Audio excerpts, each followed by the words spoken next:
जय हिंद साथियों, स्वागत है आप सभी का आपके अपने YouTube चैनल ज्ञान गुरुजी क्लासेज में।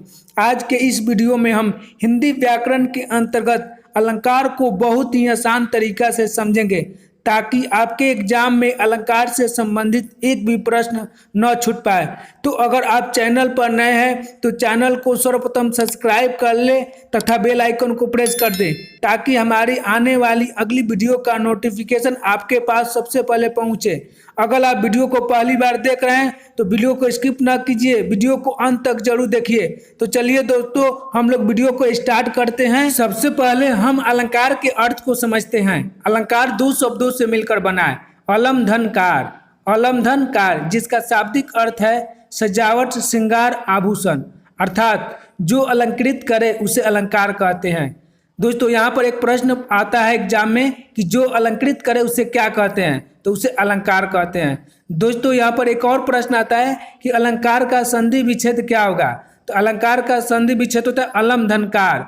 दोस्तों यहाँ पर एक और प्रश्न आता है कि अलंकार में अलम का अर्थ क्या होता है।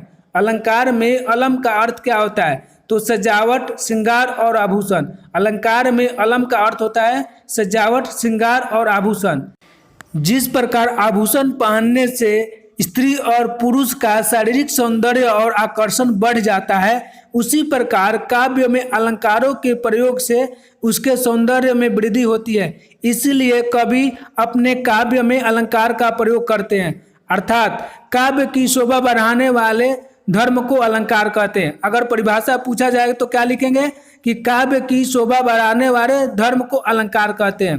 दोस्तों यहाँ पर एक प्रश्न आ सकता है एग्जाम में कि काव्य की शोभा बढ़ाने वाले धर्म को क्या कहते हैं, तो अलंकार कहते हैं। याद रखेंगे, काव्य की शोभा बढ़ाने वाले धर्म को क्या कहते हैं, अलंकार कहते हैं। दोस्तों यहाँ पर एक प्रश्न आता है कि अलंकार के कितने भेद होते हैं। अलंकार के कितने भेद होते हैं, तो अलंकार के 3 भेद होते हैं। याद रखेंगे, बहुत सारी किताबों में 2 ही भेद दिया गया है, लेकिन अलंकार के 3 भेद होते हैं। ये आप लोग याद रखेंगे। कौन कौन से होते हैं, तो अर्थालंकार, शब्दालंकार और उभयालंकार। याद रखेंगे कौन कौन से, अर्थालंकार, शब्दालंकार और उभयालंकार। और दोस्तों ज़्यादातर एग्जाम में अर्थालंकार और शब्दालंकार से ही पूछा जाता है।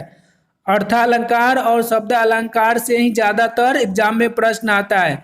तो इसी के बारे में हम लोग विस्तृत से चर्चा करेंगे। अर्थालंकार और शब्दालंकार के विभिन्न प्रकार के भेदों को हम लोग विस्तृत से चर्चा करेंगे। तो इसलिए आप लोग वीडियो पर अंत तक जरूर बना रहिएगा।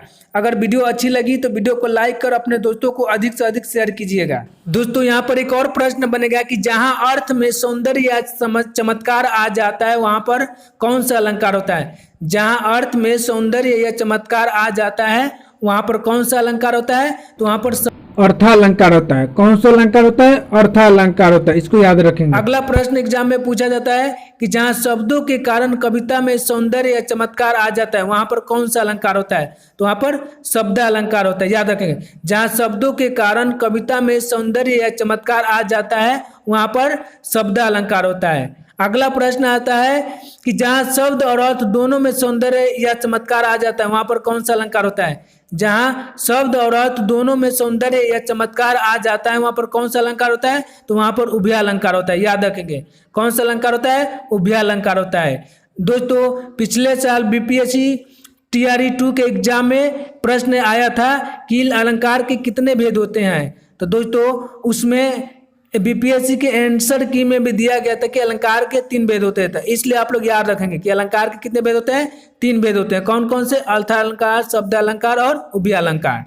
दोस्तों यहाँ पर एक और प्रश्न आता है कि उपमा अलंकार किस अलंकार के अंतर्गत आता है, तो उपमा अलंकार अर्थालंकार के अंतर्गत आता है। उपमा 2 शब्दों से मिलकर बना है। याद रखेंगे, उपमा 2 शब्दों से मिलकर बना है। उप धन मा। उप का अर्थ होता है किसी भी वस्तु को समीप लाना। उप का अर्थ होता है समीप लाना तथा मा का अर्थ होता है मापन करना, अर्थात किसी भी 2 चीजों को समीप लाकर मापन करना या तुलना करना उपमा कहलाता है ना। किसी भी वस्तु को समीप लाकर मापन करना या तुलना करना क्या कहलाता है, उपमा कहलाता है। जैसे मुख चंद्रमा सा सुंदर। मुख चंद्रमा सा सुंदर, अर्थात मुख का मापन किया गया या तुलना किया गया किससे, चंद्रमा थे, है ना। मुख का तुलना किससे किया गया, चंद्रमा से किया गया। इसलिए इस पंक्ति में कौन सा अलंकार है, उपमा अलंकार है। कौन सा अलंकार है? उपमा अलंकार है। उपमा अलंकार समझने का सबसे आसान तरीका है दोस्तों कि जब पंक्ति में सा सी से समान सदृश सम सरिस इमी जिमी ज्यों जैसे तथा योजक चिन्ह के साथ सा से सी आए, वहां पर कौन सा अलंकार हो जाता है? उपमा अलंकार हो जाता है। याद रखेंगे, सा सी से समान सदृश सम सरिस इमी जिमी ज्यों जैसे तथा योजक चिन्ह के साथ सा से सी रहेगा, तो वहां पर कौन सा अलंकार हो जाएगा? उपमा अलंकार हो जाएगा। जैसे देखिए उदाहरण में हम लोग देखते हैं, मोम सा तन धुल चुका दीप सा मन जल उठा। देखिए तो पहला पंक्ति में सा आया है, तो जहां पर देखेंगे पंक्ति में सा रहेगा तो वहां पर कौन सा अलंकार हो जाएगा? उपमा अलंकार हो जाएगा। दूसरा एग्जाम्पल देखते हैं कि पीपर पात सरिस मंडोला, पीपर पात सरिस मंडोला, तो यहाँ पर देखिए सरिस शब्द आया है। देखिए सरिस शब्द आया है, इसलिए यहाँ पर कौन सा अलंकार हो जाएगा? उपमा अलंकार हो जाएगा। अगला एग्जाम्पल है कर कमल सा कोमल, कर कमल सा कोमल, तो देखिए दोस्तों यहाँ पर योजक चिन्ह के साथ सा आया है, योजक चिन्ह के साथ सा आया है, इसलिए यहाँ पर कौन सा अलंकार हो जाएगा? उपमा अलंकार हो जाएगा। तो जहां पर सा से सी समान सदृश सम सरिस इमी जिमी ज्यों जैसे तथा योजक चिन्ह के साथ सा से सी आएगा, वहां पर कौन सा अलंकार हो जाएगा? उपमा अलंकार हो जाएगा। इसको आप लोग याद रखेंगे या कॉपी में अपने नोट कर लेंगे। अगला अलंकार है रूपक अलंकार। रूपक अलंकार का पहचानने का सबसे आसान तरीका क्या है कि जब पंक्ति में केवल योजक चिन्ह आए, जब पंक्ति में केवल योजक चिन्ह आए और सा से सी न आए, क्या योजक चिन्ह आए और सा से सी न आए। देखिए हम लोग उपमा में क्या देखे थे? योजक चिन्ह के साथ सा से सी, लेकिन रूपक में योजक चिन्ह के साथ सा से सी नहीं रहेगा, लेकिन उपमा में योजक चिन्ह के साथ सा से सी है ना। तो यहाँ पर ये अंतर हम लोग ध्यान में रखेंगे कि रूपक में योजक चिन्ह के साथ सा से सी नहीं रहेगा, है ना। तो जहाँ पर योजक चिन्ह के साथ सा से सी नहीं आए, वहां पर कौन सा अलंकार हो जाएगा? रूपक अलंकार हो जाएगा। कौन सा अलंकार हो जाएगा? रूपक अलंकार हो जाएगा। जैसे उदित उदय गिरि मंच पर रघुवीर बाल पतंग, तो देखिए दोस्तों यहाँ पर गिरि और मंच के बीच में योजक चिन्ह आया है, कहीं पर सा से सी दिख रहा है? नहीं दिख रहा है, तो यहाँ पर कौन सा अलंकार हो जाएगा? रूपक अलंकार हो जाएगा। अगला उदाहरण से हम लोग समझते हैं, अंबर पनघट में डूबी रही, अंबर पनघट में डूबी रही तारा घाट उषा नगरी, तारा घाट उषा नगरी। तो देखिए दोस्तों यहाँ पर अंबर और पनघट के बीच क्या है? योजक चिन्ह है। तारा घाट के बीच भी क्या है? योजक चिन्ह है, इसलिए इस पंक्ति में कौन सा अलंकार हो जाएगा? रूपक अलंकार हो जाएगा। याद रखेंगे कि जहां पर योजक चिन्ह दिखे वहां पर कौन सा अलंकार हो जाएगा? रूपक अलंकार हो जाएगा। और सा से सी नहीं रहेगा, सिर्फ योजक चिन्ह रहेगा, तो वहां पर कौन सा अलंकार हो जाएगा? रूपक अलंकार। अलंकार है उत्प्रेक्षा अलंकार, और उत्प्रेक्षा का अर्थ क्या होता है दोस्तों? संभावना या अनुमान। याद रखेंगे उत्प्रेक्षा का अर्थ क्या होता है? संभावना या अनुमान। दोस्तों इसका पहचानने का सबसे आसान तरीका क्या है कि जब पंक्ति में मानो मानहु मनहु मन जानो जानहु जनु निश्चय मेरे जान यू आए, तो वहां पर कौन सा अलंकार हो जाएगा? उत्प्रेक्षा अलंकार हो जाएगा। कौन सा अलंकार हो जाएगा? उत्प्रेक्षा। जब पंक्ति में मानो मानहु मनहु मन जानो जानहु जनु निश्चय मेरे जान जान यू आए, तो वहां पर कौन सा अलंकार हो जाएगा? उत्प्रेक्षा अलंकार हो जाएगा। इसको हम लोग एग्जाम्पल से समझते हैं। जैसे चमचमात चंचल नयन बीच घूंघट पट जीन, चमचमात चंचल नयन बीच घूंघट पट जीन मानहु सूर सरिता विमल जल उछरत युगमीन, मानहु सूर सरिता विमल जल उछरत युगमीन। तो देखिए दोस्तों इस पंक्ति में मानहु शब्द आया है, तो जहां पर मानहु आ गया वहां पर कौन सा अलंकार हो जाएगा? उत्प्रेक्षा अलंकार हो जाएगा। दूसरे उदाहरण से हम लोग समझते हैं, जो तुम जानहु अंतर्यामी, तो तुम जानहु अंतर्यामी। तो दोस्तों देखिए यहाँ पर जानहु शब्द आया है, इस पंक्ति में जानहु शब्द आया है, तो इसीलिए यहाँ पर कौन सा अलंकार हो जाएगा? उत्प्रेक्षा अलंकार हो जाएगा। याद रखिएगा, बहुत ही दोस्तों आसान तरीका है अलंकार समझने का, इसलिए आपको घबराना नहीं है। धैर्य के साथ वीडियो को देखना है और सारा आपका कंसेप्ट क्लियर हो जाएगा, अलंकार से संबंधित सारा कंसेप्ट क्लियर हो जाएगा। इसलिए आप लोग धैर्य के साथ वीडियो को अंत तक जरूर देखिए और वीडियो पर बने रहिए। दोस्तों अगला अलंकार है अतिशयोक्ति अलंकार।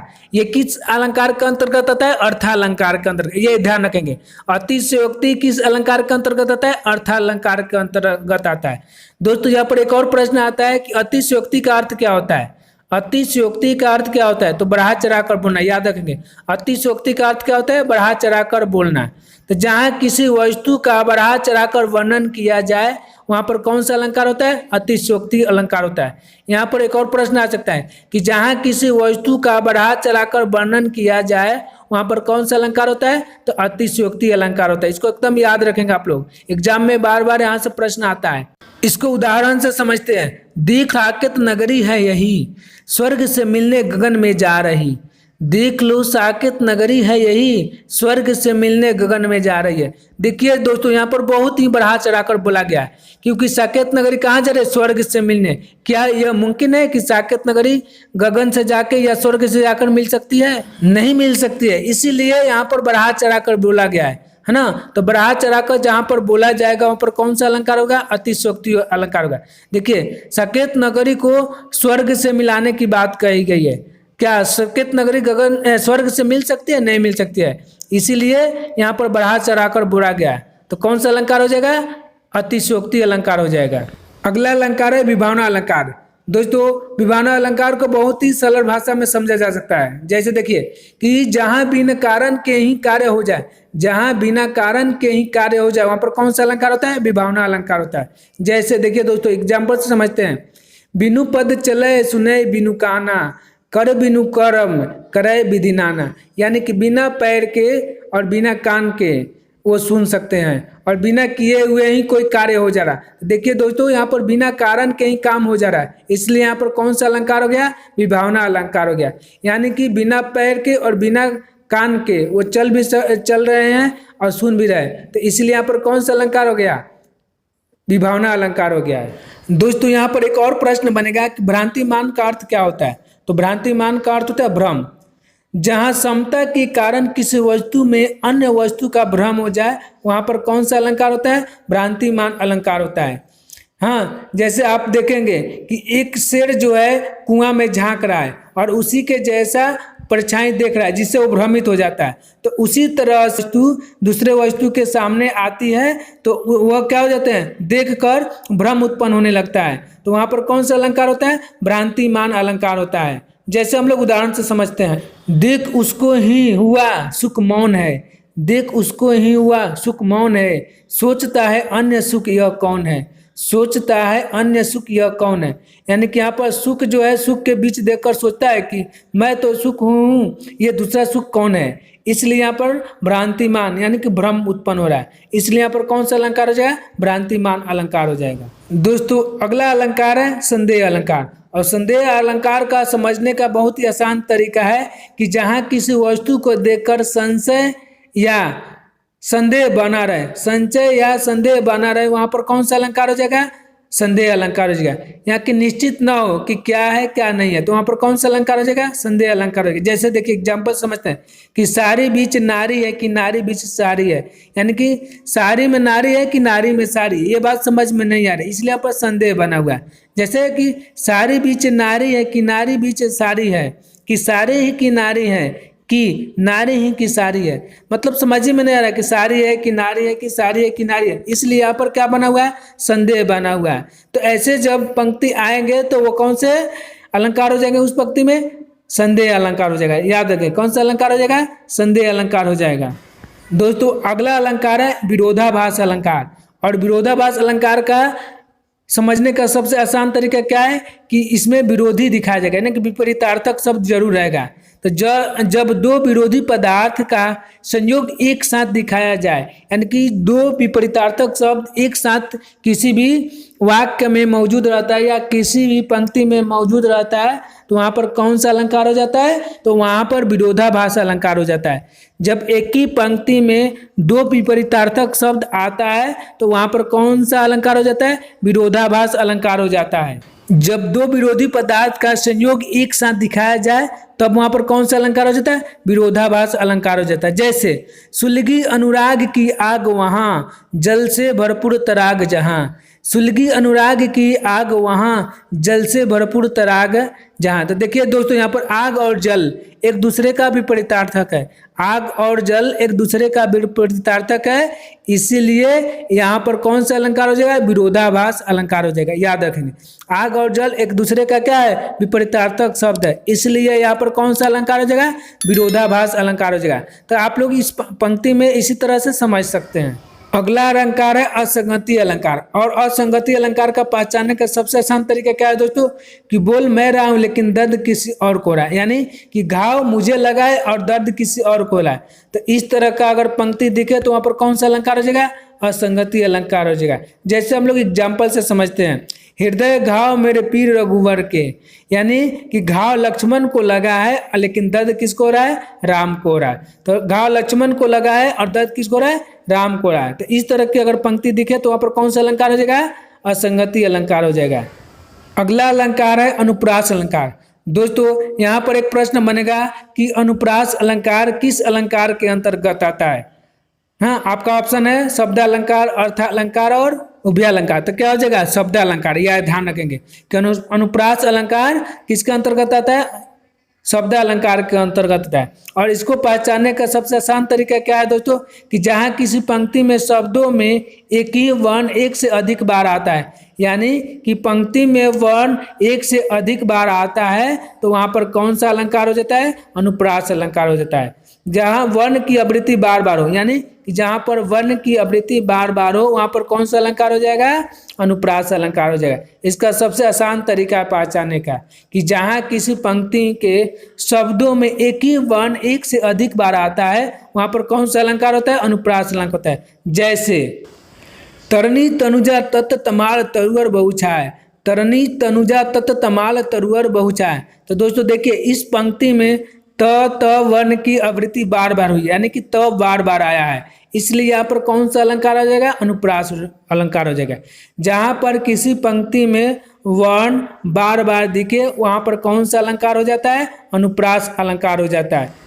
अगला अलंकार है यमक अलंकार। दोस्तों यहाँ पर यमक का अर्थ क्या होता है? दो, यानी कि एक शब्द एक से अधिक बार दिखे तो वहां पर कौन सा अलंकार हो जाता है? यमक अलंकार। एक शब्द एक से अधिक बार दिखे लेकिन उसका अर्थ क्या होता है? भिन्न भिन्न होता है, अलग अलग होता है। यानी कि एक शब्द एक से अधिक बार दिखे और उसका अर्थ भिन्न भिन्न हो तो वहां पर कौन सा अलंकार हो जाता है? यमक अलंकार हो जाता है। याद रखेंगे, यमक का अर्थ क्या होता है? दो होता है। और एक शब्द एक से अधिक बार किसी भी पंक्ति में देखे तो वहां पर कौन सा अलंकार हो जाता है? यमक अलंकार हो जाता है। और उस शब्द का अर्थ भिन्न भिन्न होता है। जैसे काली घटा घमंड घटा, काली घटा घमंड घटा। यहाँ पर घटा का पहला घटा का अर्थ क्या होता है? घमंड, और दूसरा घटा का अर्थ क्या होता है? बादल। तो देखिए, एक शब्द एक से अधिक बार आया है, घटा घटा दो बार आया है ना, तो एक घटा का अर्थ क्या होता है? घमंड, और एक घटा का अर्थ क्या होता है? बादल। दोस्तों दूसरी पंक्ति से समझते हैं, कनक कनकती 100 गुनी मदकता अधिकाय, कनक कनकती 100 गुनी मादकता अधिकाई। तो देखिए दोस्तों, इस पंक्ति में भी कनक कनक दो बार आया है, यानी कि एक से अधिक बार आया है, और दोनों कनक का अलग अलग अर्थ होता है। एक कनक का अर्थ होता है धतूरा और एक कनक का अर्थ क्या होता है? सोना। यानी कि एक शब्द जो है दो बार आया है लेकिन इसका अर्थ क्या होता है? अलग अलग होता है। तो इसीलिए यहाँ पर कौन सा अलंकार हो जाएगा? यमक अलंकार हो जाएगा। यानी कि एक पंक्ति में एक शब्द एक से अधिक बार आता है लेकिन उसका अर्थ भिन्न भिन्न होता है, तो वहां पर कौन सा अलंकार हो जाता है? यमक अलंकार हो जाता है। याद रखेंगे। अगला अलंकार है श्लेष अलंकार। दोस्तों यहाँ पर एक प्रश्न आता है कि श्लेष अलंकार किस अलंकार के अंतर्गत आता है? तो यह शब्द अलंकार के अंतर्गत आता है, इसको याद रखेंगे। अगला प्रश्न बनता है दोस्तों यहाँ पर कि श्लेष अलंकार का अर्थ क्या होता है? तो श्लेष का अर्थ क्या होता है? चिपका हुआ। याद रखेंगे, यह महत्वपूर्ण प्रश्न बनता है और ये एग्जाम में पूछा जाता है, ठीक है ना, कि श्लेष का अर्थ क्या होता है? चिपका हुआ। तो जहां किसी शब्द के एक से अधिक अर्थ निकले वहां पर कौन सा अलंकार होता है? श्लेष अलंकार होता है। याद रखेंगे, जहां किसी शब्द के एक से अधिक अर्थ निकले वहां पर कौन सा अलंकार होता है? श्लेष अलंकार होता है। जैसे रहीमन पानी राखिए बिन पानी सब सुन, पानी गए ना उबरे मोती मानुष चुन। रहीमन पानी राखिए बिन पानी सब सुन, पानी गए ना उबरे मोती मानुष चुन। दोस्तों यहाँ पर पानी के 3 अर्थ है। मोती के साथ कांति, मनुष्य के साथ इज्जत और चूने के साथ जल, है ना। याद रखेंगे, मोती के साथ कांति, मनुष्य के साथ इज्जत और चूने के साथ जल, है ना। तो पानी के एक से अधिक अर्थ होने के कारण यहाँ पर कौन सा अलंकार हो जाएगा? श्लेष अलंकार हो जाएगा। याद रखें, पानी के एक से अधिक अर्थ होने के कारण यहाँ पर कौन सा अलंकार हो जाएगा? श्लेष अलंकार हो जाएगा, क्योंकि पानी शब्द में ही अनेक अर्थ चिपके हुए हैं, है ना, चिपके हुए हैं, इसलिए यहाँ पर कौन सा अलंकार हो जाएगा? श्लेष अलंकार हो जाएगा। याद रखें दोस्तों, मुझे पूर्ण विश्वास हो गया है कि आपको यह वीडियो बहुत अच्छी लगी होगी। अगर वीडियो अच्छी लगी होगी तो चैनल को जरूर सब्सक्राइब कर दीजिएगा, वीडियो को अधिक से अधिक शेयर कीजिएगा, लाइक करना तो भूलिएगा ही मत। तो चलिए दोस्तों, तब तक के लिए जय हिंद, जय भारत।